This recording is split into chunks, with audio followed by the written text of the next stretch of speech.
Donc, on se réunit pour papoter de manière très modeste entre nous sur un sujet central dans l'entraînement.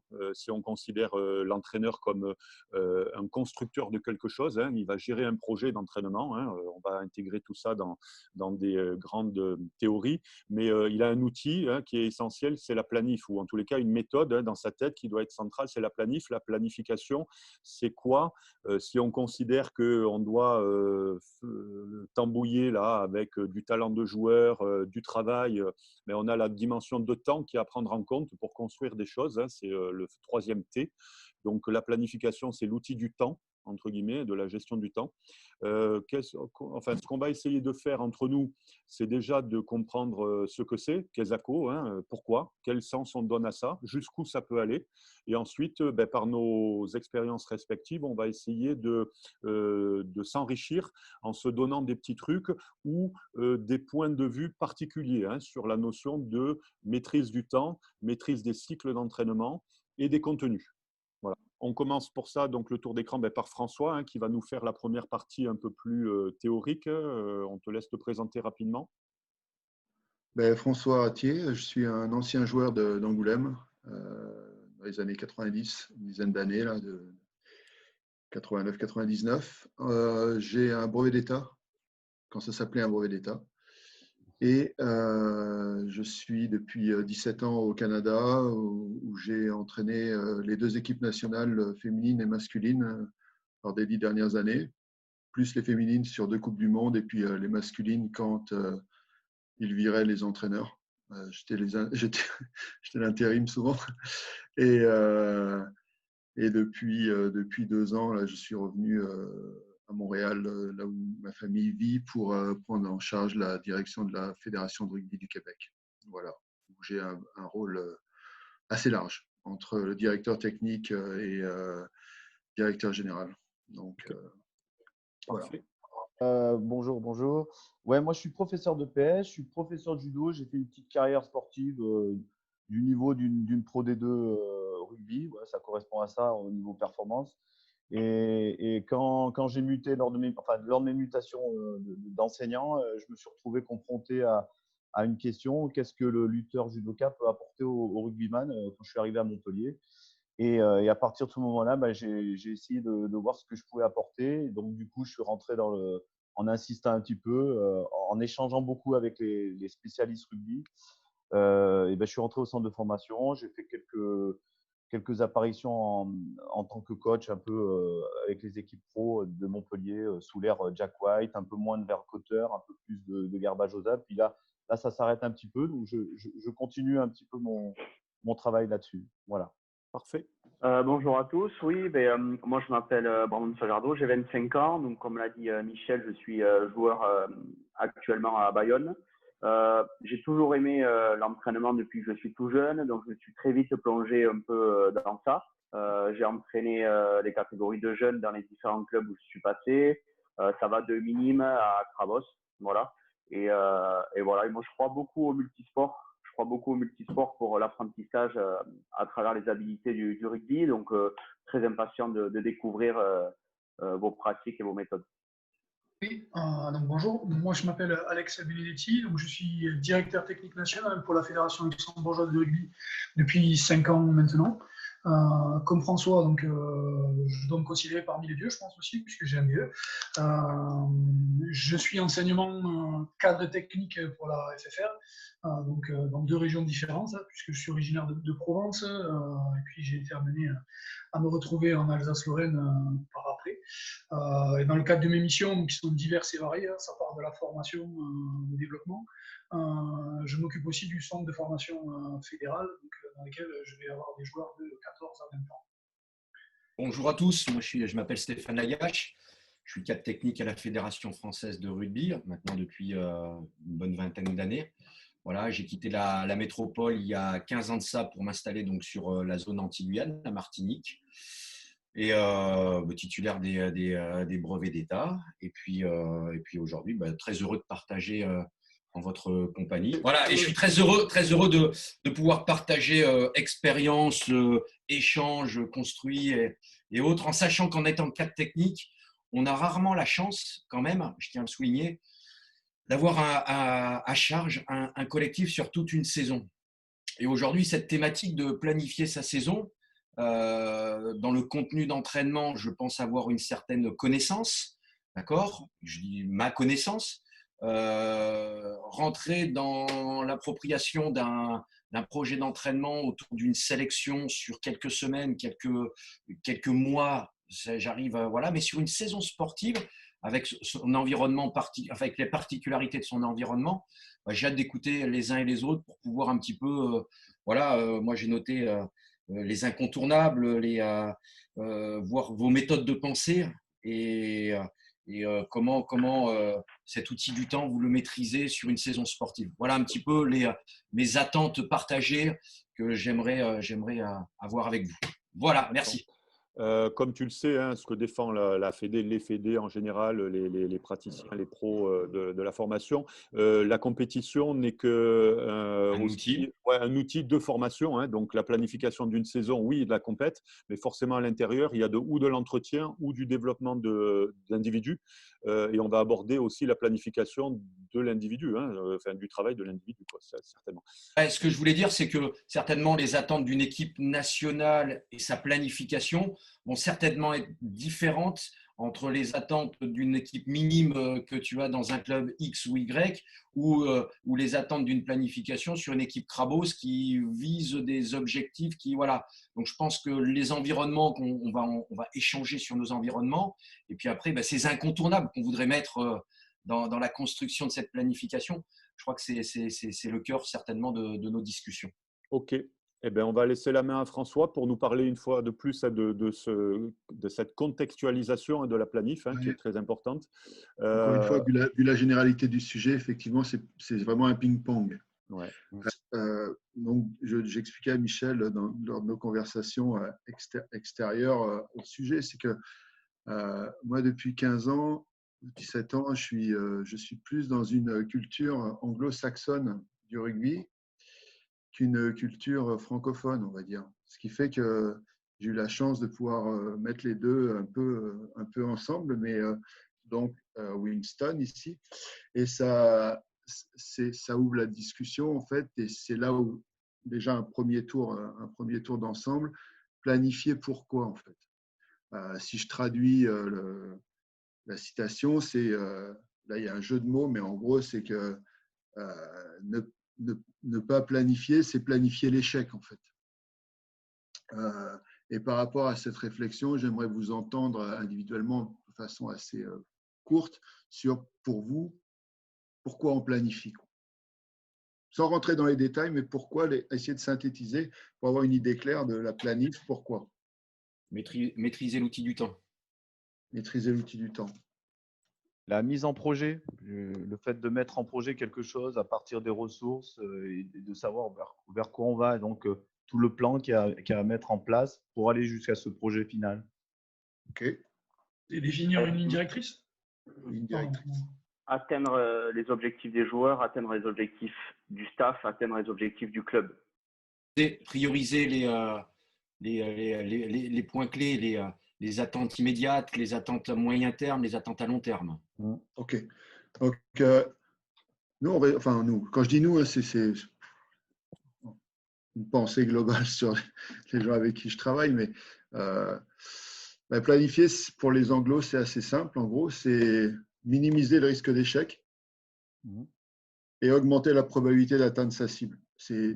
Ça paraît très synthétique, mais finalement, c'est ce qui est le fil conducteur, le leitmotiv de chaque planification, qu'elle soit énorme ou qu'elle soit micro. C'est qu'à chaque fois, je dois me poser la question, est-ce que ce que je planifie en ce moment-là, ça va minimiser mon risque d'échec? Est-ce que ça va augmenter ma probabilité d'atteindre mon objectif, quel qu'il soit? Et je pense que cette pensée commune et synthétique, elle peut nous accompagner, je vous dis, de la grosse planification à plusieurs sur des années à la séance de skills. Pour illustrer concrètement, François, peut-être, donc ça concerne la minimisation du risque de défaite du week-end sur une semaine à venir. par Comme exemple. la fameuse, en ce moment, on entend parler de la flèche du temps de l'équipe de France hein, sur un cycle de Coupe du Monde. Hein. Donc, voilà. Alors Donc, ça, je ne connaissais pas la flèche du temps. c'est Donc c'est ça, donc j'avance là-dessus. Aussi planifier, c'est se poser la question. Et là, j'ai gardé large parce que justement, on est un vaste public. C'est qui, quoi, enfin, à quoi, comment, quand. Et donc qui, et ça, nous on avait un prof ici à l'INSEP, enfin, à l'INS ici, qui nous disait, peu importe ce qu'on va planifier, peu importe ce qu'on va faire, peu importe comment on va être beau, que ça va être coloré avec des… Si tu ne connais pas les gens que tu as en face de toi, si tu ne sais pas pour qui tu planifies, ta planification a des chances d'être juste, on va dire, un poster dans le vestiaire des entraîneurs ou dans le bureau des entraîneurs. Et comme tout le monde doit faire une planif anyway, ça risque de ressembler à un copier-coller d'une autre planification qu'aura fait un collègue n'importe où dans le monde. Mais est-ce que cette planification, elle s'adresse aux bonnes personnes? Donc, quel est mon public et quel est mon environnement, le niveau, que ce soit, comme on disait, l'équipe de France, par exemple, ou les cadets d'Auch. Et je pense que si dans la structure, les fondamentaux sont les mêmes, la planification sera probablement moins complexe dans sa structure pour les plus jeunes que pour l'équipe de France qui prépare un plan quadrénal d'une Coupe du Monde à l'autre. Mais, comme on l'a vu juste avant, la réflexion derrière, ce sera quand même la même. Est-ce que j'atteins mes objectifs? Est-ce que je planifie pour minimiser l'échec, etc. À quoi? L'objectif principal, c'est quoi finalement? Parce que je pense qu'il faut être très clair au départ sur ce qu'on veut atteindre. Il peut y avoir des plans B, plan C, plan D, etc. Mais c'est quoi le plan A? C'est quoi l'objectif?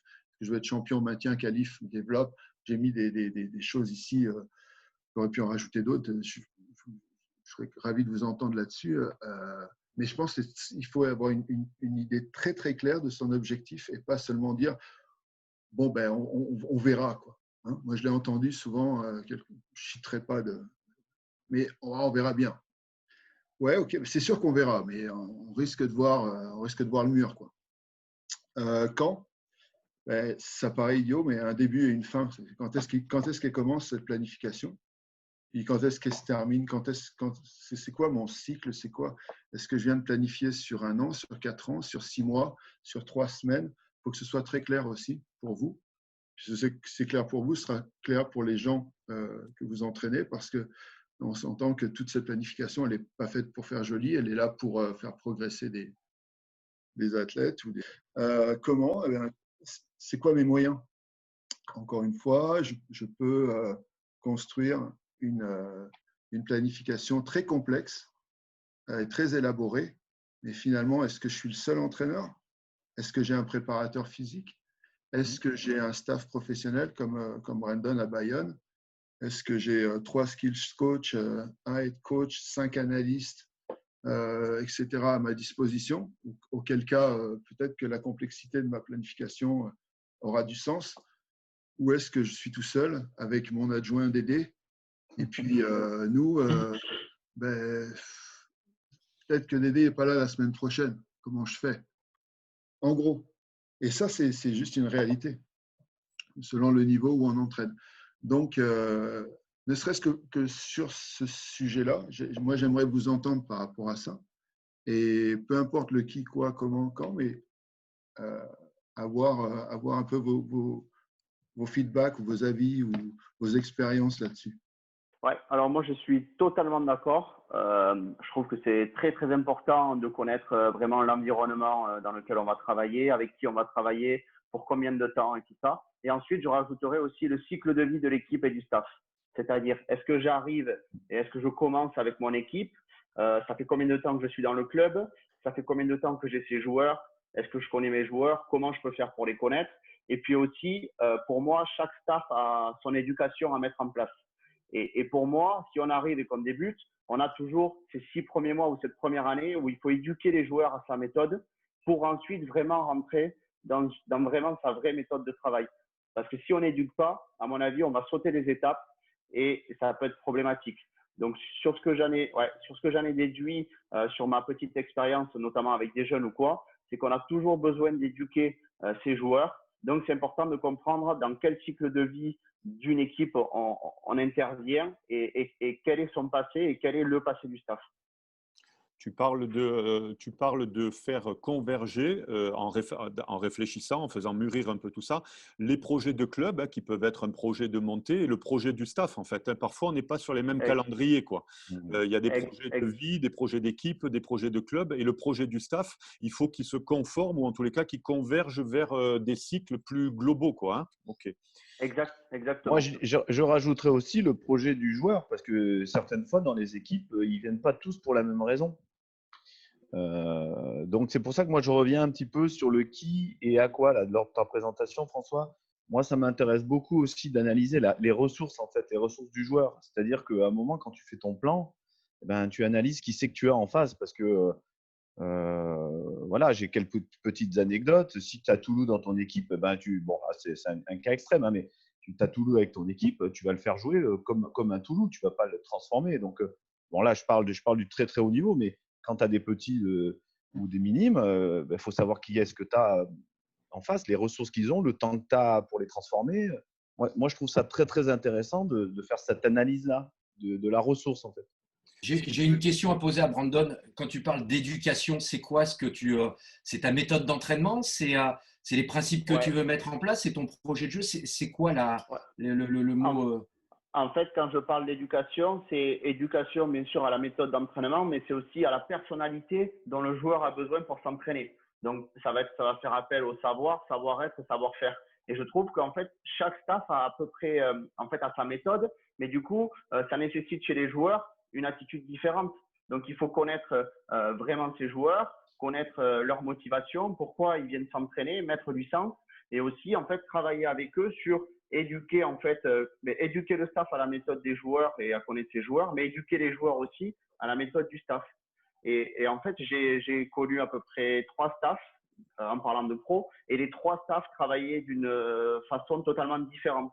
Donc à chaque fois, mais ça prend 6 mois à peu près pour vraiment savoir comment fonctionner, trouver de l'efficience dans son travail au quotidien et pouvoir en fait échanger et optimiser le temps de travail. Tu poses en fait une question, je te pose une question, François, très directe.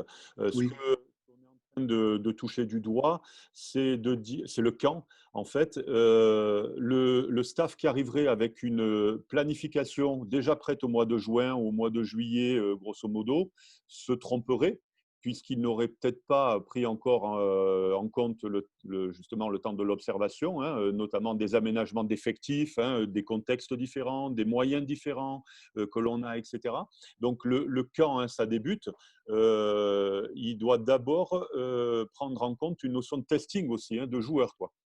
Alors, c'est ça, et je rejoins Brandon là-dessus, évidemment, parce que je pense qu'il y a un travail. Bon, il n'y a jamais rien de séparé dans l'organisation d'une équipe, et la culture d'équipe aussi est quelque chose qui est, même si elle n'est pas techniquement travaillée, elle est autour de tout ça. Donc, quand est-ce qu'on rentre dans la culture et quand est-ce qu'on en sort pour la planification, etc. Tout ça est très, très, très lié. Donc, je pense, moi, que si admettons la saison commence en septembre et que tu arrives en juin et que tu poses ta planif là-dessus sans avoir préalablement au moins travaillé quelques mois avant sur qui j'aurais en face de moi, quel était le staff avant moi, etc. C'est sûr que tu joues un peu au bingo, quoi. C'est 50-50, quoi. Tu tentes ta chance. Alors que, mais bon, je pense que les staffs professionnels, à part accident, où ils doivent être en l'urgence envoyés dans une structure d'un seul coup parce que le contrat, en général, ils ont quand même un peu plus de temps avant pour savoir ce qu'ils vont faire l'année d'après. Et ces quelques mois-là dans un environnement, on va dire, très fermé où tout le monde se connaît, on va dire, les gens finissent par savoir qui vont avoir en face d'eux, ne serait-ce que par l'identité déjà des fois d'un club ou d'une équipe nationale, mais aussi par la personnalité de la personne qui était avant eux ou le préparateur physique qui était là avant, puisque évidemment c'est quelqu'un qui a un rôle assez important à jouer dans tout ça. On voit quand quelqu'un change d'une équipe à l'autre, souvent il emmène son préparateur physique ou il emmène son, etc. Parce que justement c'est un tout, quoi. Donc, je pense que si tu arrives en juin pour commencer en septembre et que tu arrives avec ta planif sans avoir fait un travail préalable de connaissance d'environnement, ouais, c'est pas l'idéal, quoi, disons. Et c'est par rapport à ce que disait Brandon, et puis bon, connaître son environnement, etc. Puis moi, là, je cite encore un grand auteur, c'est Mike Tyson qui dit « Tout le monde a un plan jusqu'à ce qu'il reçoive le premier coup de poing dans la gueule ».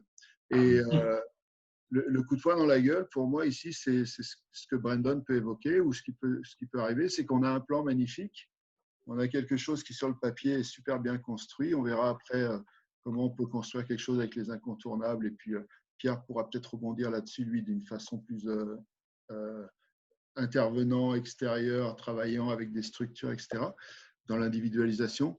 Mais c'est ça, c'est que si on n'est pas capable d'ajuster sa planification en cours de route, si elle est rigide, si elle est trop fermée et qu'on s'aperçoit que malheureusement, très vite, on prend la mauvaise direction, on doit être capable de s'ajuster. Que ce soit sur on va dire, l'intégrale. Moi, j'aime bien faire le parallèle avec stratégie tactique. Puis là, sur une planification aussi stratégique, c'est-à-dire dans les choses qui ne bougeront pas beaucoup, c'est-à-dire la compétition, etc., les différentes phases, elles ne bougeront pas, le calendrier est comme il est, ma réalité est comme elle est, on ne peut pas trop jouer avec. Par contre, on peut sûrement jouer avec tout ce qui est plus méso, micro, là, avec des petits cycles de 3-4 semaines, avec ce qu'on met dedans, et puis après, on peut jouer avec le quotidien aussi. Par rapport à la performance qu'on aurait pu avoir sur un match, ou plusieurs matchs qui n'ont pas qui n'ont pas répondu aux attentes, ou sur un plan de formation de jeunes où on voit qu'on n'avance pas à la vitesse où on pensait qu'on avancerait et on s'obstine à passer à l'étape suivante parce que c'est écrit dans le plan.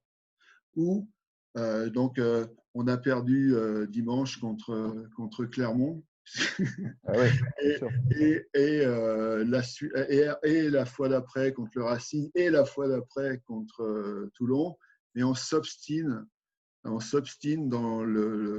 les 3 semaines de préparation qu'on avait mis, alors que les joueurs sont déjà crevés. Il y a peut-être un signal d'alarme qui doit se tirer parce que nos skills fondamentales sont dégueulasses. Il y a peut-être un signal d'alarme à tirer. Et puis parce que notre on va dire, plan de match en général n'était pas les bonnes les 3 fois. Et là aussi, il y a peut-être un signal d'alarme à tirer dans notre planification, ou on l'ignore et on dit eh oh, je l'ai planifié, donc vous fermez vos gueules, c'est planifié, donc c'est vrai. Et ça, c'est pareil quand on entraîne. Alors François, moi, je voudrais un peu réagir à ce que tu dis parce que justement, j'avais posé la question à un entraîneur qui a été champion du monde de rugby et qui perdait ses 2 matchs. Et je lui dis, voilà, 2 matchs. Et le 3e, apparemment, quand tu perds 3 matchs en top 14, tu changes de club. Hein, c'est un peu la procédure. Et là, je lui dis mais est-ce que tu fais la gueule comment ça va? Comment tu vas gérer la semaine? Il me dit, mais non, mais moi j'ai un chemin qui est tracé, je continue. Alors, effectivement, je pensais gagner là, j'ai perdu. Je pensais gagner là, j'ai perdu. Mais à la fois, je continue mon chemin parce que je suis persuadé de ce que je fais, ça sera positif. Bon, à la fin du bilan de son organisation, ça n'a pas été négatif finalement. Hein. Donc, c'était quelqu'un qui avait planifié, qui avait son rythme de croisière avec des échecs, hein, mais à la fois, les échecs, bien sûr, tout le monde voudrait gagner tous les matchs, mais ça ne fonctionne pas comme ça. Quand j'ai pris l'exemple de défaite, c'est un exemple ultime parce que ce n'est pas nécessairement effectivement ça qui va guider en général la qualité de ton travail. C'est un outil de mesure. Je suis entièrement d'accord. J'ai pris top 14 par extrême. Et tu parlais d'ajustement, François. Tu ne parlais pas d'abandonner des idées ou d'abandonner des constructions. Absolument. Tu parlais d'ajuster des choses. C'est très rare de toute façon un collègue qui va abandonner en cours de route sa philosophie ou sa façon de jouer à 50 piges ou à 45 piges. Exactement. Tu as des certitudes ou en tout cas on va dire des grandes images qui vont dicter un peu ta façon de planifier, ta façon de fonctionner. Bon, des fois, tu es dans le mur complet, puis des fois, ça ça colle, bon, super. Mais ce n'est pas du hasard non plus, parce qu'à l'intérieur de ta pensée, la planification t'aide à la structurer. Et là où je parlais de stratégique tactique, pour faire une analogie avec le terrain, si tu veux, c'est que moi, dans la planification, je pense qu'on doit avoir cette souplesse aussi, on va dire, d'avoir, de tactiquement réagir comme planificateur ou comme entraîneur, de dire, ouf, là, non. Dans les petits détails de la semaine, dans les petits détails de la séance, il faut que je tire les ficelles un peu plus vers ci ou un peu plus vers ça et ne pas rester trop figé dans mon plan.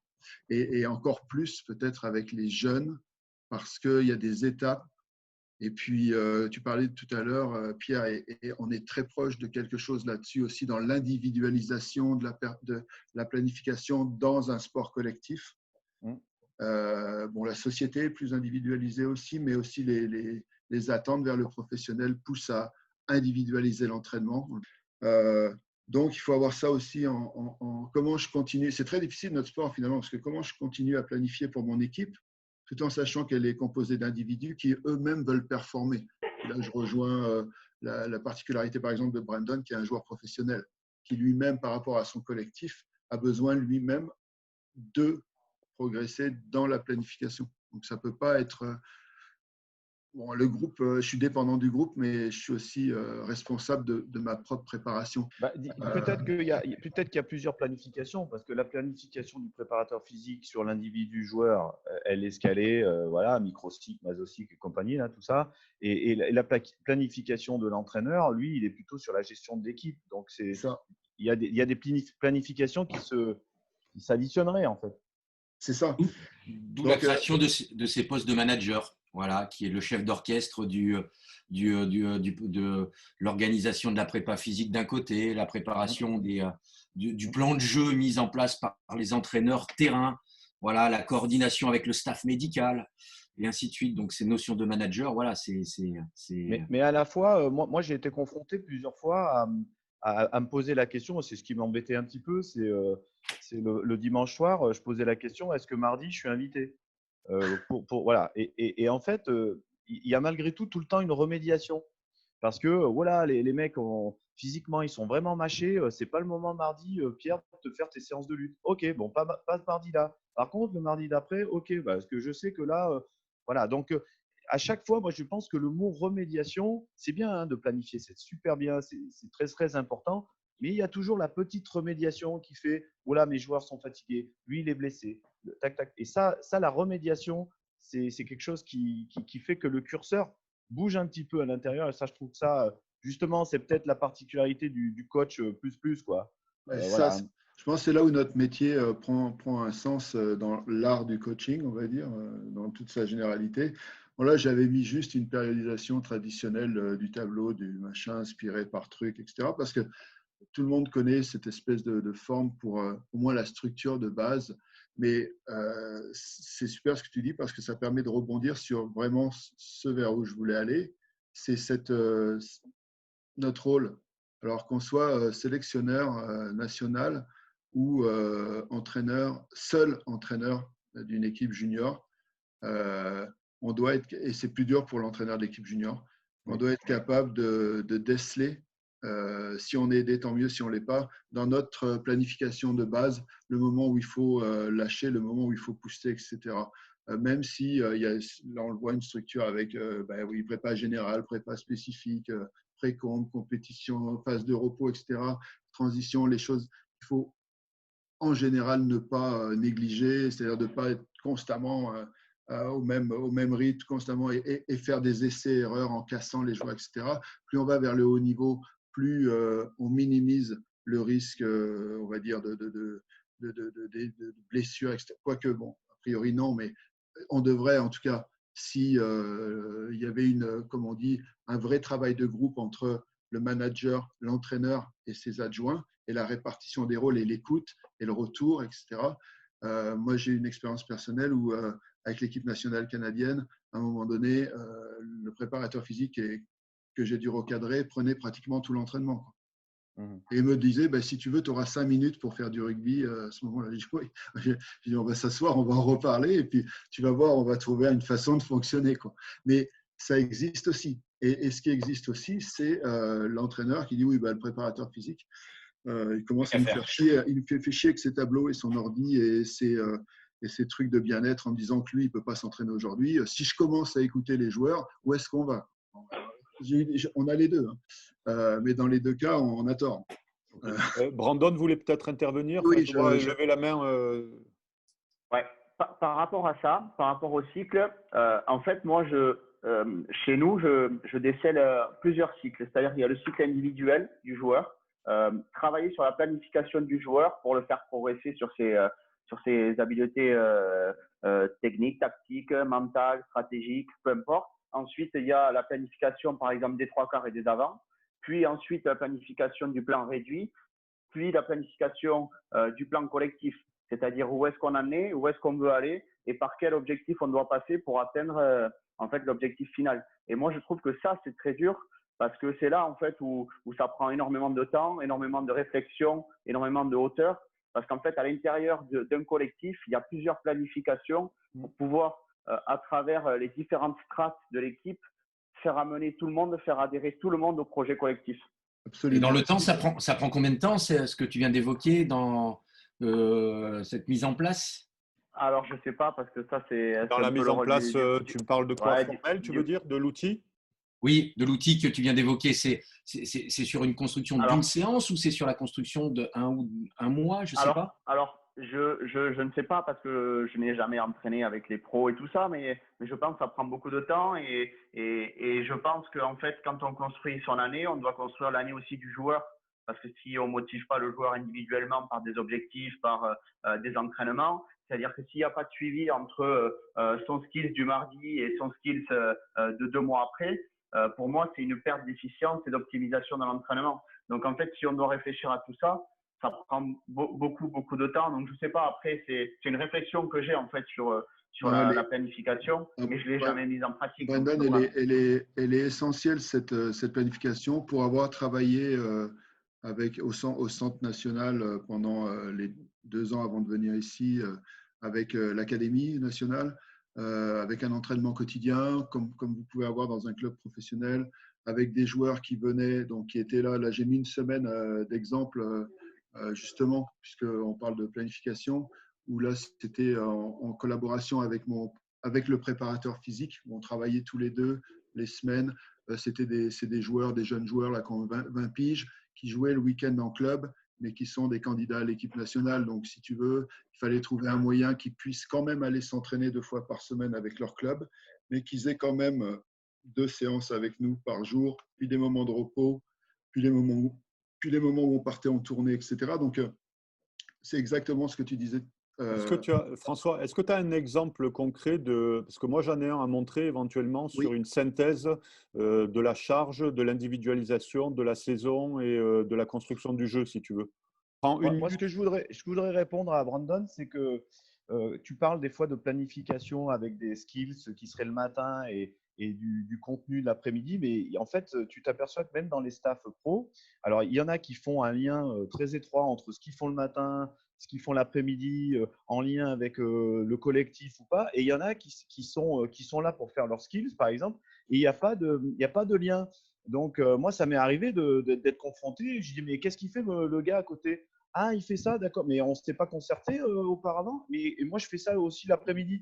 Ah, d'accord. Mais d'où un outil et une approche un peu globale. Comme ça, on va essayer de voir s'il existe des possibilités de faire travailler en fait de concert ensemble les différents intervenants et d'harmoniser les différentes thématiques, quoi, hein. Donc, on va se faire mal aux yeux, hein, mais c'est fait exprès. Hein, c'est pas voilà.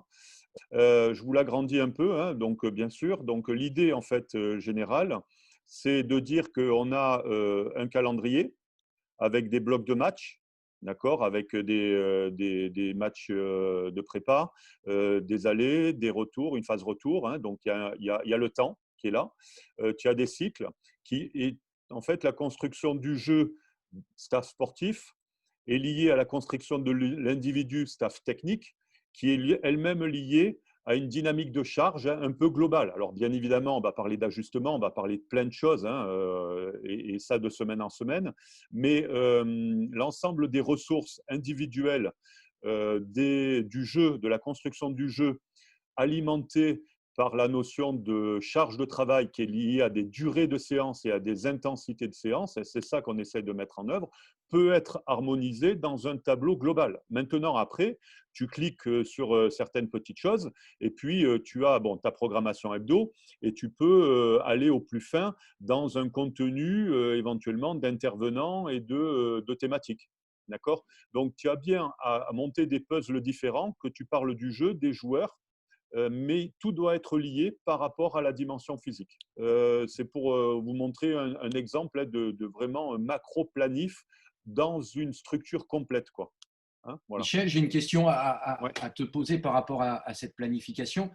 Les ajustements, tu les as mis en place par rapport à un ressenti, par rapport à une analyse. Quels ont été les indicateurs qui ont fait qu'à un moment, il a fallu ajuster cette planification?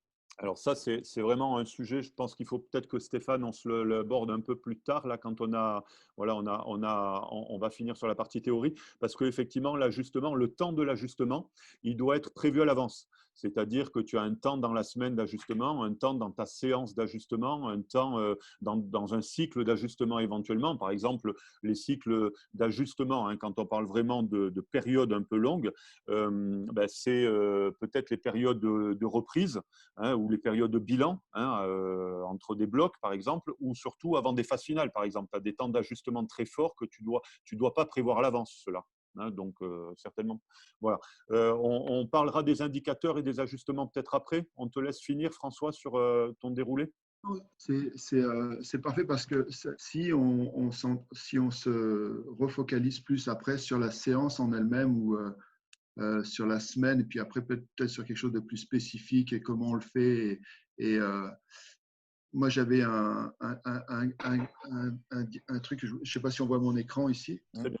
Ouais, moi c'est quelque chose aussi qui m'intéressait aussi dans la construction de la séance par rapport à ce qu'on a pu construire dans le passé, et puis ce qu'est la réalité aussi dans la planification d'une séance ou la planification d'une semaine, on va dire, ou même la planification d'un mini-cycle ou d'un micro-cycle. C'est que on a souvent eu dans notre sport, c'est théorique, mais à la fois, c'est des statistiques de mon collègue gallois des moins de 20 ans.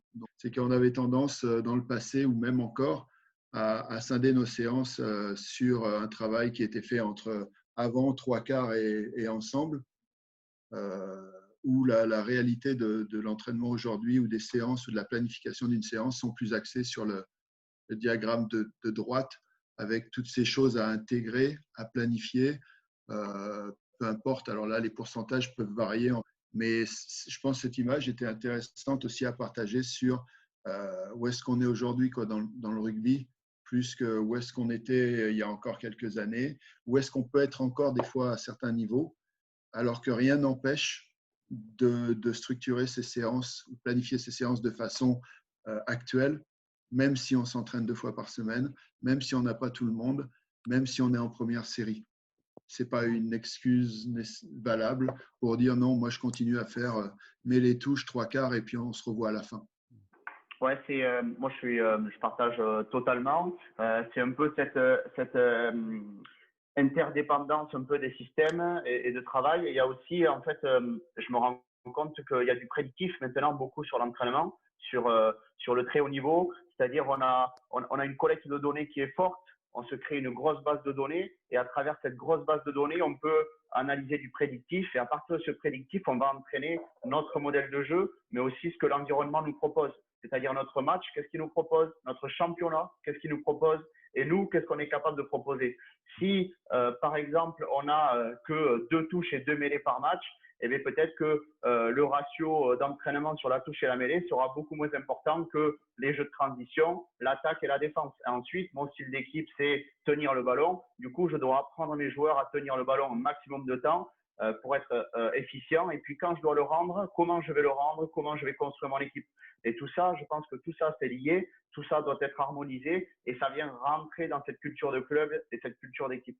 Je pense que c'est important ce que montrait tout à l'heure Michel, c'est que dans les micros, être capable, même comme entraîneur, de dire OK, là il faut que je change des choses, là il faut que je modifie des choses, et il faut que ces modifications je puisse les faire en accord ou en partage avec mon staff et pas tout seul par rapport à une frustration ou par rapport à une déception ou par rapport à une défaite qui m'a mis en colère. Là, je dois être capable, moi, de me réunir le dimanche soir avec mon équipe, analyser froidement le match, les composants du match, les statistiques, les données, etc. et dire, OK, qu'est-ce qu'on fait demain par rapport à ce qu'on avait planifié? Il faut qu'on change 2-3 trucs. Qu'est-ce qu'on change? Et ça, je pense que c'est important parce que là, après, ça fait plus appel à la personnalité aussi des staffs et à la personnalité des gens qui planifient, d'être capable de pas reculer ou, comme tu disais tout à l'heure, Pierre, comme Jack, je pense que c'est Jack White. Oui, exactement. Non, mais de tenir son cap, c'est très important parce que sinon, les mecs que tu entraînes vont penser que tu es un fou, quoi, une girouette ou que tu changes à chaque émotion. Donc, il faut être un animal à sang-froid aussi, mais il faut être un animal à sang-froid qui est capable d'analyser le moment où, bien, dans sa planification, ses micro-cycles, ses séances, Justement, moi, je remets un point très, très fort, là, souligné plusieurs fois, cette capacité d'analyse. Brandon, tu dis, il n'y a que 2 touches. Du coup, à l'entraînement, on réduit le nombre de touches. Vous êtes une équipe qui porte le ballon. Et ça, je trouve ça hyper intéressant parce que finalement, si votre coach et les entraîneurs, lors des discussions, sont capables de trouver du sens à l'équipe enfin, comment dire, à mettre des projets qui sont en lien avec l'équipe qu'ils ont, tout ça, je trouve ça, justement, c'est ça la qualité, je pense, de l'entraîneur et du staff plus, c'est justement cette capacité d'analyse et qui, justement, est en lien avec la méthodologie. Quoi. Voilà. On revient donc sur le point lié à la mesure, aux indicateurs, à l'analyse qui va jalonner en permanence tes ajustements. Donc ça, c'est important. Je fais une petite respiration pour faire un point de ce qu'on s'est dit jusqu'à maintenant et ce qui serait bien de traiter par rapport aux questions qu'on a posées. On a abordé la notion, on va dire, de relativité de la planif, c'est-à-dire que tu es entraîneur, tu ne peux pas avoir la même planif d'une saison à une autre parce qu'il y a toujours un contexte différent et des niveaux de joueurs différents. Donc ton jeu, même si tu as une idée d'un jeu, ne peut pas se planifier de la même manière d'une saison à une autre. C'est quasi impossible de prétendre la chose. Relativité de la planif. On a abordé un sujet qui pourrait être intéressant à creuser, je sais qu'il intéresse Pierre, qui est celui de la productivité, c'est-à-dire du temps utile dans la planif. Parce que François a relevé la nécessité aujourd'hui d'aborder le rugby en le fragmentant, en le décomposant, en faisant développer et en faisant progresser beaucoup de dimensions. D'accord, c'est vrai. Mais peut-être que certains entraîneurs qui vont nous regarder vont se dire « moi, je n'ai pas le temps ». Donc, le temps utile, le côté quand est-ce que j'autonomise mon joueur pour faire certaines choses, quand est-ce que je gagne du temps, où je peux gagner du temps, est un vrai sujet de la planif. Tu peux avoir envie de maîtriser le temps, mais si tu consacres 20 minutes à parler à chaque séance, voilà, tu ne feras rien de bon. Ta planif, en fait, elle n'est pas adaptée à ton temps utile. Et le troisième sujet, et on va commencer par celui-là, c'est celui qu'a relevé Stéphane et Pierre tout à l'heure, c'est les indicateurs. En fait, qu'est-ce qu'on mesure, pourquoi on mesure, en fait, à quoi ça sert dans l'ajustement de la planif, quoi. Donc, 2 touches gagnées, on le voit, mais en fait, qu'est-ce qu'on est censé mesurer? Bien sûr, on va se dire qu'il faut tout mesurer, de la filière physique, la progression physique, la fatigue, le contexte mental, tout. Donc, qui veut parler de ça? Comment on place la notion de mesure et où est-ce qu'on la place dans la planif? La performance collective, la progression individuelle, la charge de travail, comment on juxtapose toutes ces données pour obtenir le meilleur. Ouais, ça fait appel à la notion effectivement d'échange d'infos, participatif dans le staff, etc. Quelqu'un a des idées? Ça dépend pas mal du contexte, bien évidemment, et de la structure même de la compétition ou de l'environnement. Si on prend, je pense, club professionnel, nous, ce qu'on faisait, c'est qu'il y a un retour après chaque séance de toute façon. Il y a un retour collectif et une préparation de la séance d'après. C'est-à-dire que la séance du matin, là, j'avais pris un exemple de séance sur Pascal. Je ne sais pas si on voit mon écran, mais très bien. Séance de skills découpée rapido, mais ça, j'aurais aimé qu'on en parle plus à un moment donné sur le… Non, mais je Le sais, mais contenu, sur le contenu, on va sur le essayer. contenu dedans et le découpage aussi, les minutes, pourquoi, etc., l'intensité, peu importe. Mais après ça, ben là, il y a une revue collective, vidéo, clip, sélectionné par l'entraîneur rapidement après l'entraînement et présenté en début d'après-midi avant l'entraînement d'après sur retour sur la séance du matin, 3 points qui ont fonctionné, 3 points à améliorer, rapido, et projection sur la séance de cet après-midi, thématique. Puis ensuite, après la séance, au retour. Mais là, c'est des retours de 15 minutes. Hein. C'est-à-dire, c'est clair, les 3 points améliorés, les 3 points qu'on va se projeter pour la prochaine fois, ils sont clairs à la fin du meeting. Ce n'est pas une discussion sur les feelings de la séance. C'est OK, si pass catch, c'était je veux garder mes hanches droites, je veux maintenir la continuité et être précis. Ben, si ces 3 points-là n'ont pas été atteints, eh bien, on va les remettre en place la séance d'après sur le pass catch. On ne va pas passer à autre chose. Donc, moi, je vois sur un retour, un feedback à l'intérieur de toute façon de la séance déjà, par paire, c'est-à-dire vraiment donner du temps dans la séance à chaque mini-groupe pour se donner du feedback à eux-mêmes, pas de l'entraîneur à eux, mais eux entre eux. Ensuite, débriefer comme entraîneur ou skills coach ou peu importe, après la séance, les points élémentaires, les points qui sont ressortis. Ensuite, après, évidemment, sur le retour du match, tout le monde est passé par là à un moment donné à plus ou moins grande échelle. Le retour des analyses, avant, c'était une cassette avec il s'arrêtait, il gueulait. Maintenant, c'est une centaine de données, souvent non pertinentes. Donc là, comme entraîneur, il faut pouvoir choisir les données pertinentes qu'on va pouvoir analyser avec le groupe le lundi matin et pas seulement faire semblant qu'on a toutes les données et dire, regardez, là, j'ai 100 stats. Regardez, vous êtes con ou quoi? Non, il faut aller extraire là-dedans. Brandon le disait tout à l'heure. Ok, si on va parler quoi, de la conquête, de la prochaine, mais il faut fermer le livre du match d'avant, on va dire le lundi matin, et le lundi après-midi se projeter sur le livre d'après, qui est le match d'après. Enfin, après chacun a sa planification là-dedans, mais il y a quand même un cycle qui revient tout le temps. C'est je ferme le livre et j'ouvre le prochain, quoi. Ouais, le plus grand danger, la plus grande tentation des entraîneurs, c'est de vouloir tout régler le plus vite possible, alors qu'en fait, il y a un sujet après l'autre que les joueurs sont capables d'améliorer à chaque fois. Quand on commence à entraîner à 25 piges ou un truc comme ça, c'est ce qu'on veut faire. Et puis, c'est bien normal. Et puis, au fur et à mesure, on commence à avoir un esprit de synthèse, sinon ça ne servira à rien qu'on existe. Je veux dire, après, on mettrait un analyste et un préparateur physique et un robot, et puis bon, démerdez-vous.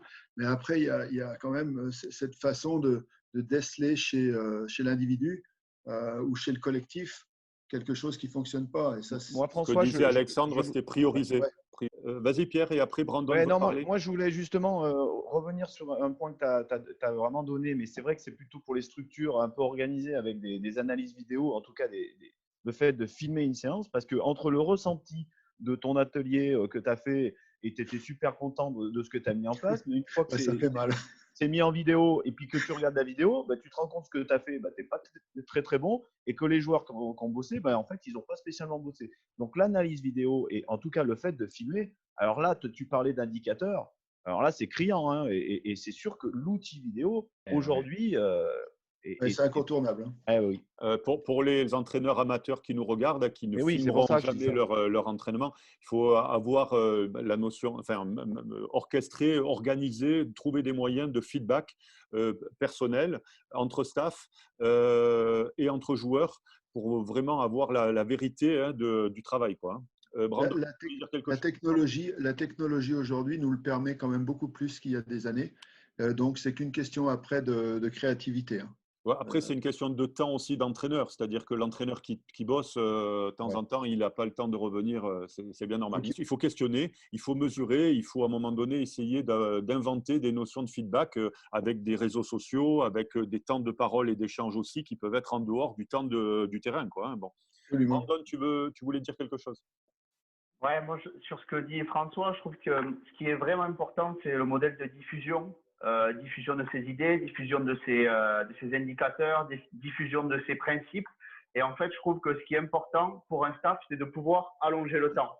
C'est-à-dire qu'avec un temps d'entraînement, on puisse l'allonger. Mais pour ça, pour l'allonger, il faut bien se le planifier, bien se le préparer, bien se briefer, avoir les mêmes filtres pour analyser les systèmes, analyser les exos, le filtre aussi pour analyser les matchs. Et en fait, qu'est-ce qui est important pour nous? Qu'est-ce qui va nous permettre de gagner? Et en fait, si notre modèle de diffusion est bien présenté aux joueurs, on va tous être focus sur les priorités. Et ça permet déjà, dans un premier temps, eh bien, en fait, de balancer un peu les choses superflues, de se concentrer sur nous, notre modèle, qu'est-ce qui nous fait gagner et qu'est-ce qui nous fait progresser. Et donc, je pense que ce modèle de diffusion, c'est vraiment très important. Dans le plan de séance que j'ai pris, par exemple, ici, là, c'est quelque chose qui est communiqué aux joueurs avant. Il y a un pré-entraînement, une préparation, preview. Il se prépare, le joueur se prépare à ça. Sur quoi, et c'est pour ça que quand on dit key message, c'est sur quoi on va se concentrer aujourd'hui, sur 4 trucs. On observe 4 trucs, donc, qui sont dans la colonne de droite ici. Et comme entraîneur, mais aussi comme joueur, quand je regarde ma performance, etc., on ne regarde pas autre chose. Il y a 20 000 autres trucs, comme tu disais, Michel, qu'il faudrait corriger, etc. Mais ce n'est pas ça. On a d'un commun accord ou dans notre planification intégré ce qu'on devait regarder et ce qu'on voulait regarder, notamment par rapport à la réalité de notre jeu ou à la réalité, aux exigences. Ça y est, j'ai trouvé. Aux exigences techniques et 6 heures du matin. Versus les ressources du joueur. Ça y est, ça m'est revenu. Mais on a des mots importants, il y a des verbes d'action, mais il y a des mots importants. C'est effectivement la notion de gagner du temps, bien diffuser l'information, comment on la diffuse, à quel moment, pour pouvoir concentrer les énergies et les cerveaux à un moment donné sur la même tâche, sur la même chose, au bon moment, le fameux temps utile. De manière complémentaire au gain de temps ou à l'allongement du temps, ce qui n'est pas toujours possible dans les catégories, la notion d'efficacité dans la transmission vient de la proximité aussi entraîneur-joueur, c'est-à-dire que quand au plus tu es proche avec certains joueurs, au plus eux, ils vont être près de toi, donc près de ce que tu veux faire passer comme message à l'entraînement. Donc, c'est vraiment du relationnel. L'entraînement, c'est une mise en forme d'objectifs de travail et ça se prépare par le degré de relationnel de l'équipe et des staffs. Il y a aussi l'apport des leaders, je trouve très important, c'est-à-dire ces relais sur le terrain, densifier le cœur de l'entraînement, le cœur du staff. En fait, on a le staff, mais on a le deuxième cercle, c'est les leaders. Et en fait, si nos leaders sont d'accord avec le staff, déjà, en fait, plutôt que d'être 5 à diffuser le message, en fait, on sera 10 ou 15. Et en fait, là, ça permet de diffuser plus vite, plus fort, en moins de temps possible. Je trouve que c'est important. Et ces gens-là peuvent être intégrés complètement à la planification, dans une partie de la planification, ce leadership group où on va déceler le leader de la défense, le leader de l'attaque, le leader technique sur le plaquage, le leader sur peu importe comment après on redéstructure ou on restructure son groupe, effectivement. Et ces gens-là, moi je pense qu'il faut les intégrer, et évidemment le capitaine, dans la planification. Là, c'était avec les filles, c'est pour les préparations Coupe du Monde, etc. Sur les leadership group et l'intégration qu'on mettait, peu importe les noms, mais sur la planification et sur le relais entre le staff et certains points du jeu dans la planification. Et ce leadership group chaque leader a été décliné dans, mêlée, touche, coup d'envoi, défense, contact, contre-attaque et game management. Et ces leaders-là étaient intégralement intégrés dans la préparation du plan, de la tournée, de la Coupe du Monde, etc. Je vais essayer de rebondir là-dessus et là je vais m'adresser à Brandon parce que son poste stratégique et j'imagine les responsabilités qu'il porte au sein d'une équipe. Dans la présentation, tu as dit que des fois il y avait des choses qui étaient dures dans les méthodes et aujourd'hui avec ce qu'on vient de se dire, les indicateurs et autres, qu'est-ce que toi en tant que joueur professionnel, tu voudrais transposer, où tu es quasiment sûr que on est dans du juste, dans le partage qu'on veut mettre en place avec les joueurs, et surtout quelles erreurs que tu as ressenties quand l'entraîneur a voulu présenter des méthodes qui manquaient de transfert ou d'interrelation entre ce que tu vivais à l'entraînement, ce qui a été analysé et ce qui se produisait sur le terrain par rapport à ta capacité de leader. Je sais pas si Ouais, bien sûr. Déjà, pour moi, ce qui est important, c'est qu'en début de saison, en fait, on fasse un petit séminaire sur comment les joueurs déjà voient leur équipe, leurs points forts et comment ils pensent qu'ils sont capables de jouer. Déjà, ça, c'est important parce qu'en fait, il m'est arrivé d'avoir des équipes, quand j'étais plus jeune, ou d'avoir des équipes où en fait les joueurs pensaient pouvoir jouer un jeu que les entraîneurs ne pensaient pas pouvoir jouer. Et donc, en fait, ça crée une disconnexion entre ce que les entraîneurs vont proposer et ce que les joueurs aimeraient proposer sur le terrain. Donc, déjà, là, il y a une perte d'efficacité. Donc, déjà, ça part de là, c'est-à-dire prendre le pouls de l'équipe, comment ils ont envie de jouer, et ensuite, qu'est-ce qu'on peut mettre en place pour jouer comme ça. Et C'est ensuite, partager un projet. Partager un projet exactement. collectif. Voilà, D'accord, avoir un projet partagé et aussi après s'intéresser à l'entraînement. Et pour moi, déjà rien que de demander aux joueurs comment ils ont envie de s'entraîner, c'est déjà travailler sur la motivation, travailler sur le sens et sur le pourquoi de venir tous les jours dépenser de l'énergie sur un terrain d'entraînement.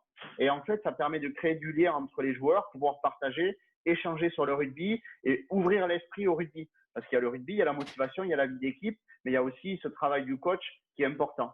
Donc voilà, je ne sais pas si j'ai bien répondu à ta question, mais voilà comment moi je vois le truc. Et quelles erreurs tu as pu identifier dans ce que tu as vécu? En fait, vouloir jouer un jeu, mais que le staff ne voulait pas jouer. C'est-à-dire que par exemple, je ne sais pas, les joueurs envie de jouer dès les 30 mètres, et en fait, le staff, jusqu'aux 50 mètres, tu ne joues pas. Donc là, le joueur sur le terrain, il est frustré. Et puis, dès que tu commences à perdre ou dès que tu as 10 points de retard, et bien, en fait, tu oublies le système du coach et tu te rejoins et tu dis, bah, OK, on va faire ça. Et donc, en fait, c'est contre-productif parce qu'après, on perd les liens collectifs. Et là, après, c'est le début des emmerdes, quoi. Pour rebondir sur ce que tu disais tout à l'heure, Brandon aussi, et je finis avec cette slide-là, c'est sur l'intégration dans la préparation et dans la planification des joueurs, l'importance de ces leaders-là ou des joueurs en tant que tels, sur l'analyse, la préparation du match et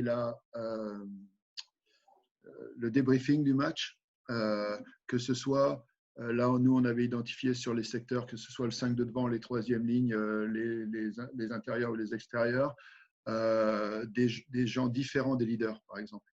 Qui venaient, qui s'intégraient aussi au projet en disant OK, voilà telle équipe, elle joue comme ça, voilà comment on devrait se préparer, etc. Et nous, comme staff, notre travail, c'est de prendre en compte leurs considérations et de faire le tri là-dedans aussi. Parce que tu disais tout à l'heure, une équipe veut jouer des 30 mètres.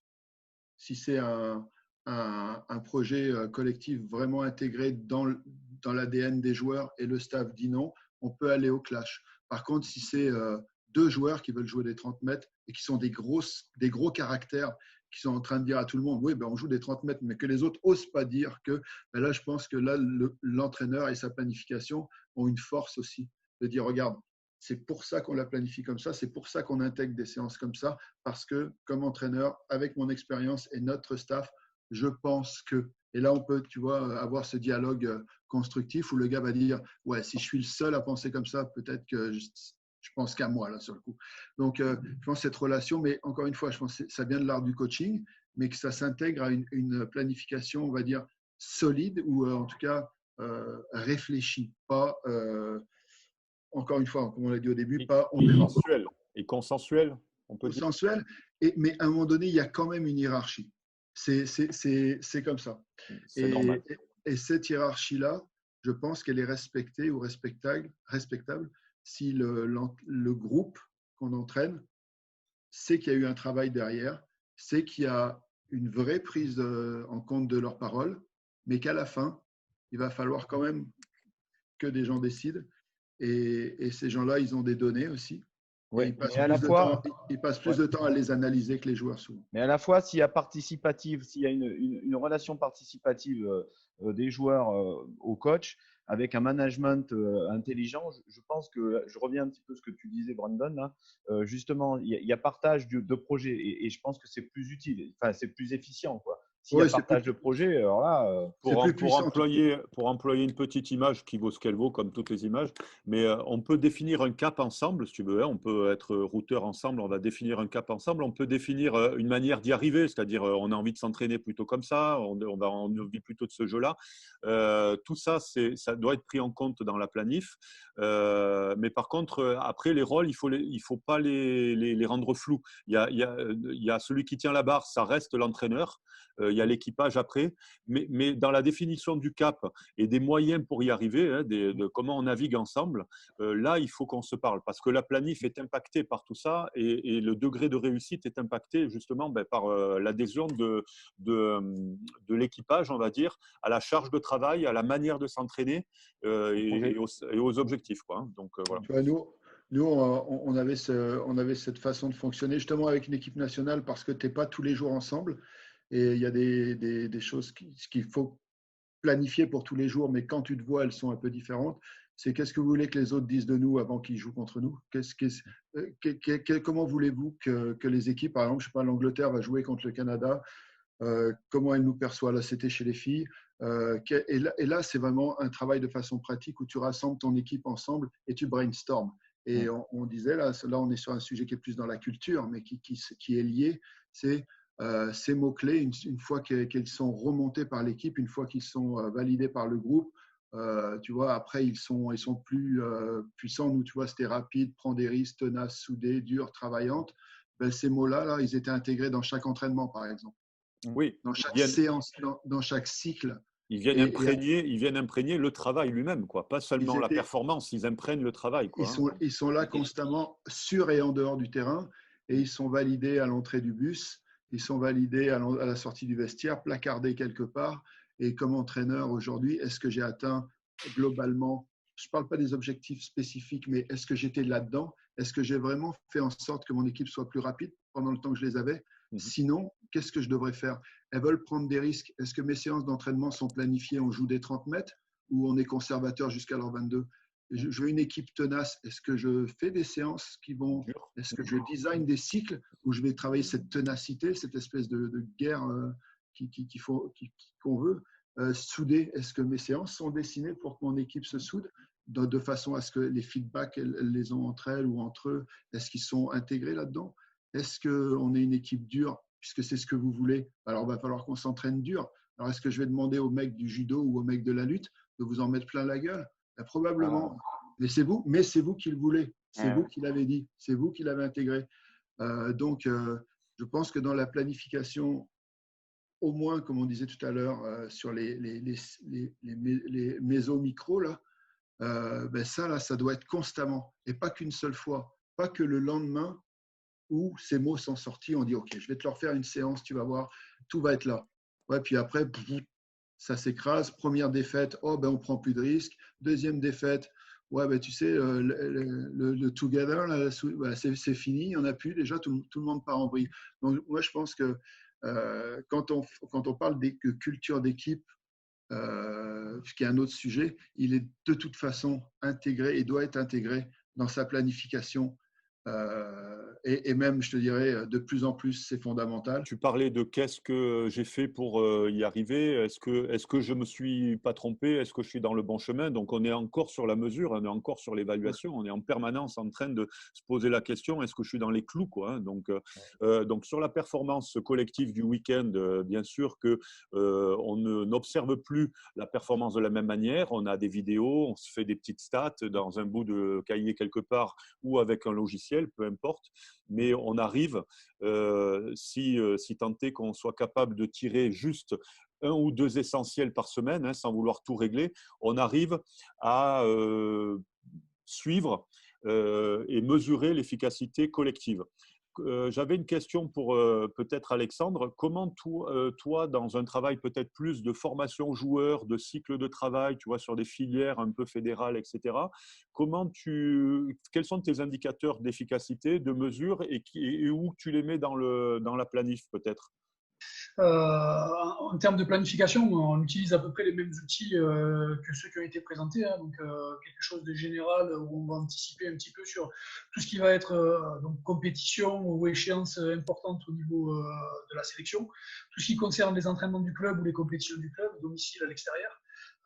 Tout ce qui va être entraînement à proprement parler de la structure centre de formation, essayer de superposer et de voir un petit peu les charges de travail par rapport à ça. Ensuite, planifier un petit peu les thématiques de travail, donc sur le rugby à proprement parler, donc attaque, défense, relance, attitude au contact, gestion des blocages, enfin, dans ces différentes thématiques-là. On essaye aussi d'avoir ce que j'appelle moi de l'apport transversal ou connaissance transversale, où on va utiliser certains créneaux d'entraînement, où on va faire participer les joueurs sous forme de meeting, un petit peu comme ce qu'on est en train de faire là. Alors pas avec l'outil visio, même si Covid oblige, on pourra peut-être y repenser et réutiliser ce genre de matériel-là. Mais essayer de parler de voilà, projet d'équipe, projet de jeu, projet individuel aussi. Et après, il y a toute la notion entretien individuel, alors qui prend un temps monstrueux. Alors, je reviens sur ce qui a été dit notamment aujourd'hui, hein, mais c'est sûr que c'est plus confortable quand les staffs sont avec beaucoup de personnes. Moi, sur ma structure, on est 1,5. C'est-à-dire que moi, je suis à plein temps et j'ai vraiment un adjoint à qui je délègue ou partage la totalité de la programmation. Et c'est vrai que tout à l'heure, vous parliez de partage, d'échange, de plusieurs points d'étape pour construire la programmation. Et là où moi, je me sens, entre guillemets, seul ou esselé par rapport à tout ce qui a été présenté aujourd'hui, c'est que j'ai l'impression, finalement, pas de détenir la vérité, parce que c'est pour moi une problématique à mon échelle, mais d'être presque seul à planifier ou à programmer les contenus de ma structure. Et en fait, du coup, j'ai plus de risques, entre guillemets, de me tromper, ou moins de richesse à échanger et à essayer d'anticiper pas mal de choses. Et du coup, mes indicateurs, c'est utiliser la vidéo, donc comme vous le faites vous aussi. Malheureusement, la vidéo, c'est assez simple de la mettre en place pour filmer les séquences. C'est beaucoup plus dur de traiter les infos, la vidéo et d'avoir des retours par rapport à ça. Mais après, comme je disais, donc j'ai les entretiens individuels, hein, on essaie de les mettre en place. Foncièrement pour de l'évaluation pure par rapport à la dominante scolaire une fois par trimestre, donc c'est-à-dire 3 entretiens. Mais on essaye d'avoir des entretiens un peu plus courts, au moins une fois par mois minimum, de manière à pouvoir essayer d'avoir des feedbacks et essayer de rectifier le tir par rapport à des ressentis de joueurs. Et là, je vois que tu présentes, il y a un partage sur des questionnaires. Nous, on essaie de mettre en place ça aussi. Alors, c'est basique, hein, mais c'est essayer de faire évaluer chaque semaine les joueurs sur comment ils ont ressenti leur état de fatigue sur la semaine, donc sur le jour.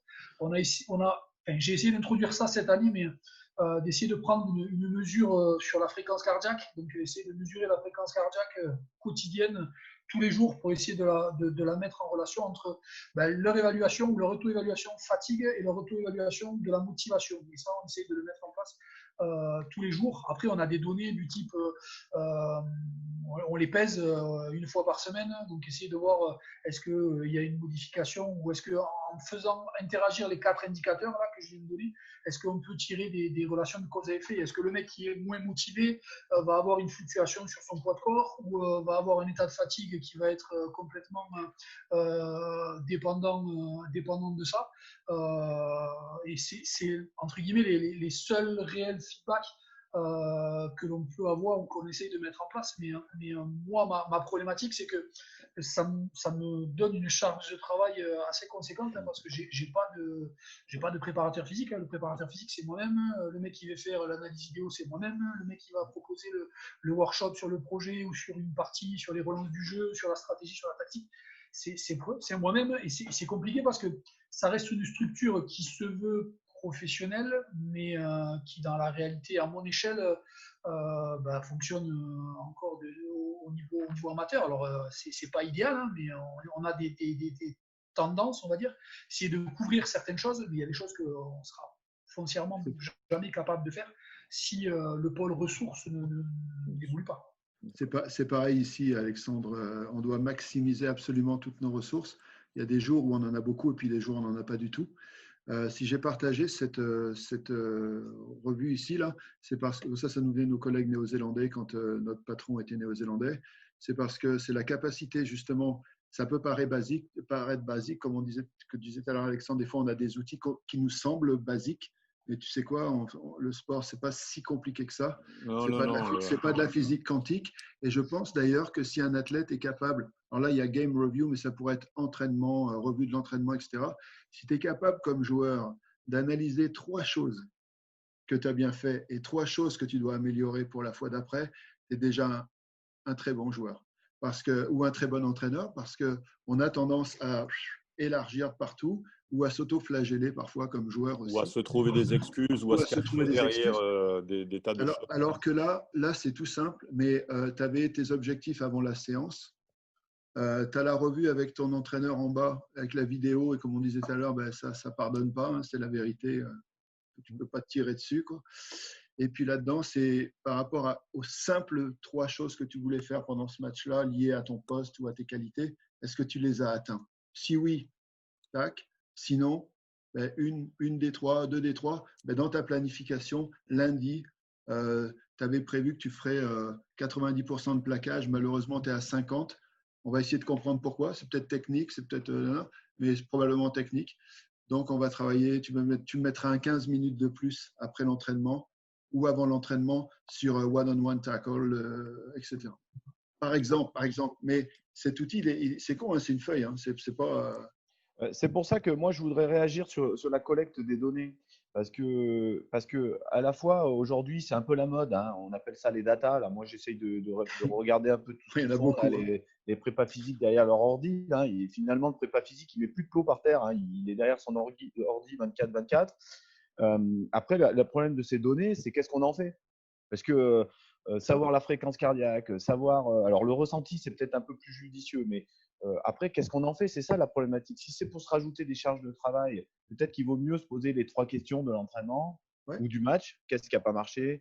Sur quel point tu veux cibler tes progrès sur le mois prochain? Sur l'individualisation, moi, je trouve ça plus pertinent parce qu'aller chercher des données, aujourd'hui, il faudra un mec. Faut 2 mecs en plus. Oui, d'autant que 90%, il faut qu'on parle aussi au monde amateur, quoi. Hein, donc, on n'est pas tous dans des structures. Mais je te dis, Eddie Jones avait résumé le truc. Il disait, la seule statistique qui m'intéresse, c'est le temps que prend un joueur pour passer du sol à revenir sur ses jambes. Exactement. Les autres m'intéressent moins.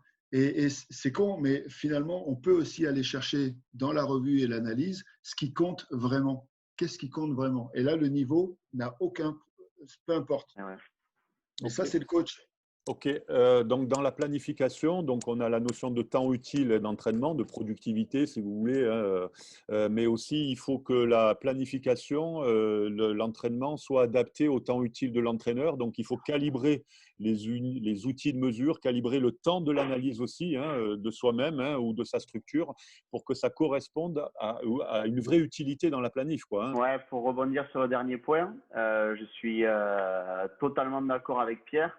C'est-à-dire que pour moi, en fait, en prenant un peu de hauteur sur toutes les stats que nous avons à disposition, notamment les stats individuelles, en fait, nous sommes un sport collectif avec des connexions collectives, mais on nous analyse individuellement.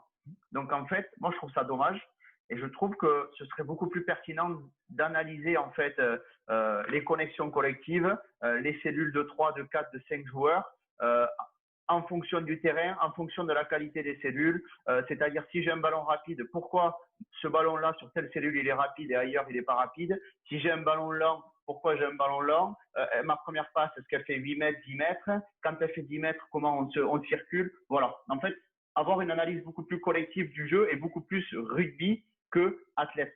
Il y a des séquences, tu parles? Il y a des séquences, des phases de jeu, bien sûr, des temps de match? Exactement ça, et par rapport aussi à son modèle de jeu, c'est-à-dire qu'est-ce que j'entraîne, qu'est-ce que je vais analyser et comment je vais le réguler, le faire évoluer. Et je trouve que ce serait peut-être plus adapté avec cet aspect collectif de notre sport, et peut-être que sur aussi la mentalité des joueurs, ça aurait une incidence sur la façon de s'entraîner, de jouer et de percevoir le jeu collectif. C'est-à-dire que ta performance, elle est liée à une modélisation, hein, de tes relances, le poids de tes lancements, le poids de tes jeux en transition. Tu as des modèles d'efficacité.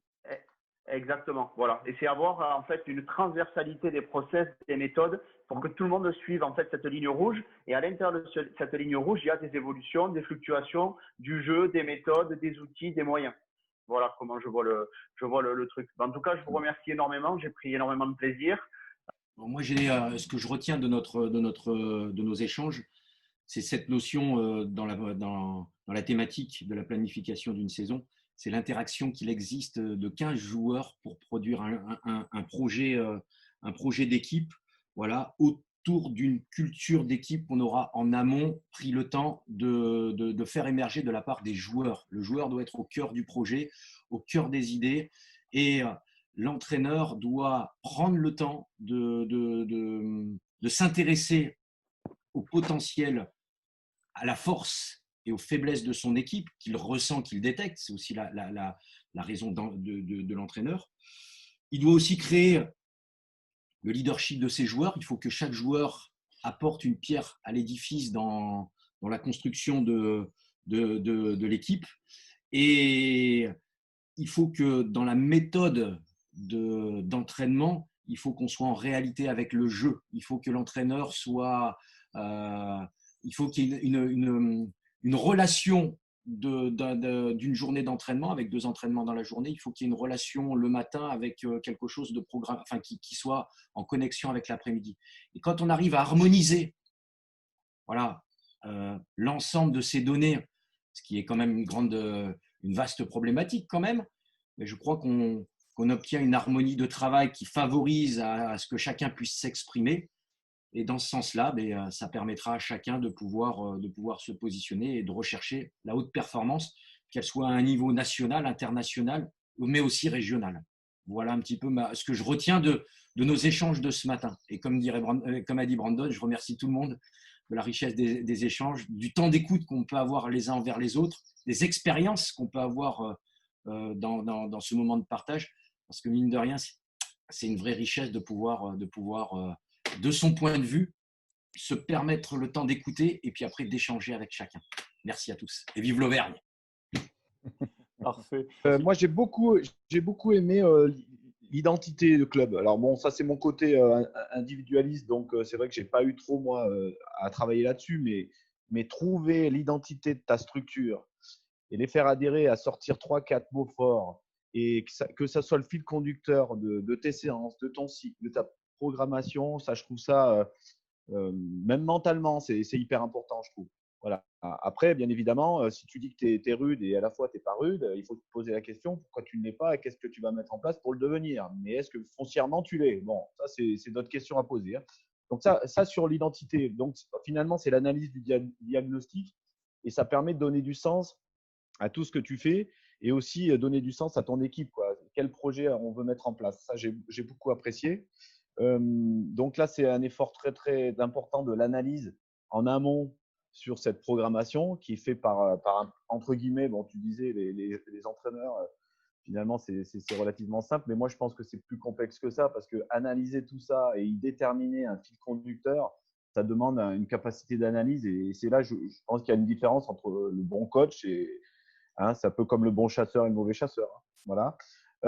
Et après, Brandon, je pense que tu as un créneau là parce que les data, les analyses individuelles, c'est génial. Hein, il y en a plein les ordi, il y a plein de structures qui vendent des trucs. Mais si tu arrives à faire un logiciel qui permet d'analyser la structure, la capacité à travailler ensemble et les liens de cellules de 2, de cellules de 3, alors là, je pense que tu es dans le vrai parce que là, on se gave beaucoup d'individualisation. Ça rassure tout le monde. Hein, ça rassure le préparateur physique, ça rassure… mais ce n'est pas pour ça que tu gagnes des matchs. Hein. Ce n'est pas parce que tu gagnes 10% en développé couché que tu seras sélectionné équipe de France. Ce n'est pas là-dessus que tu es jugé. C'est la capacité à laquelle tu es bon rugbyman. C'était très, très enrichissant, pas mal de points de vue, pas mal d'échanges, en accord avec beaucoup de trucs. La chose que j'ai envie de retenir, moi, c'est plus une image, en fait. C'est l'idée du puzzle, en fait. Vraiment, pour moi, cette planification-là, c'est un puzzle, mais c'est un puzzle dans lequel tous les acteurs ne détiennent pas la totalité des pièces. Donc, l'idée, c'est vraiment pouvoir partager, communiquer pour essayer de reconstruire tous ensemble le puzzle et donc trouver, définir en tout cas quels objectifs communs alors sur la saison, sur la semaine, sur plus ou moins longtemps et essayer de faire contribuer un petit peu tout le monde, hein, donc entraîneur, staff au complet, différentes composantes du staff, les joueurs, les leaders, pour apporter leur pierre à l'édifice et essayer de faire justement la synthèse de tout pour pouvoir reconstituer le puzzle avec le plus de pièces possible. Voilà, donc après, comme les autres collègues, ouais, très très content encore une fois de participer à ce genre d'échange, très très enrichissant. Tu parlais de puzzle, l'autre image aussi c'est poupée russe, c'est-à-dire que tu as le puzzle de la saison, le puzzle de tout ça, mais tu as un puzzle qu'on n'a pas abordé, c'était un sujet cher à François, c'était le puzzle de la séance elle-même. C'est la structure de séance, quoi. Et comment tu organises tes puzzles, hein, différents dans le temps de la séance. Merci à tous, c'était cool. François, pour toi la conclusion. Alors, la planification, elle s'intègre forcément dans un projet plus vaste, drivé par la culture d'équipe, quelle qu'elle soit. Pour moi, c'est essentiel. Cette planification, elle doit fonctionner avec un échange, un réel, une vraie photographie de ce que j'ai en face de moi et ce qui remonte de mon groupe pour pouvoir planifier de façon pertinente, qui ait du sens, comme disait tout à l'heure Pierre. S'il n'y a pas de sens, ben ça n'a vraiment aucun sens. Et cette planification, elle est au service de la performance et elle n'est pas un diktat, un dogme fondé et intouchable. Il faut être capable de l'ajuster en fonction de la réalité, puisqu'on vit dans le réel et dans le moment et dans la projection. Voilà. Mais je vous remercie vraiment, c'était vraiment cool. Les gars, merci beaucoup. À la prochaine, autour d'un verre. Ouais, volontiers, très volontiers. Ciao, les À amis. bientôt. Merci beaucoup. Ciao, ciao. Au revoir.